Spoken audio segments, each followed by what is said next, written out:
বৈশ্বিক জ্বালানি বাজারে স্বস্তির বার্তা দিল ইরান।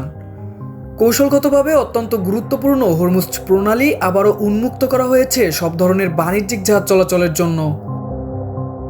সামাজিক যোগাযোগ মাধ্যম এক্সে দেওয়া এক বিবৃতিতে ইরানের পররাষ্ট্রমন্ত্রী আব্বাস আরাঘচি জানান, লেবাননে কার্যকর হওয়া যুদ্ধবিরতির সঙ্গে সঙ্গতি রেখে এই সিদ্ধান্ত নেওয়া হয়েছে।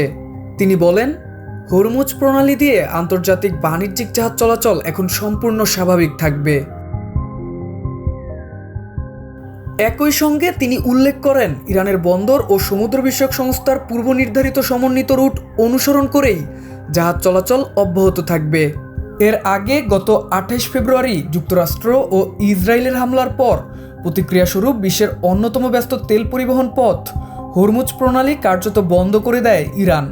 এতে বৈশ্বিক জ্বালানি সরবরাহ নিয়ে উদ্বেগ তৈরি হয়। পরবর্তীতে চলতি সপ্তাহের শুরুতে এই প্রণালীতে নৌ অবরোধ শুরুর ঘোষণা দেয় যুক্তরাষ্ট্র, যা পরিস্থিতিকে আরও উত্তপ্ত করে তোলে। বর্তমানে ইরান ও যুক্তরাষ্ট্রের মধ্যে 2 সপ্তাহের একটি যুদ্ধবিরতি কার্যকর রয়েছে। এই যুদ্ধবিরতির মেয়াদ আগামী 22 এপ্রিল শেষ হওয়ার কথা রয়েছে।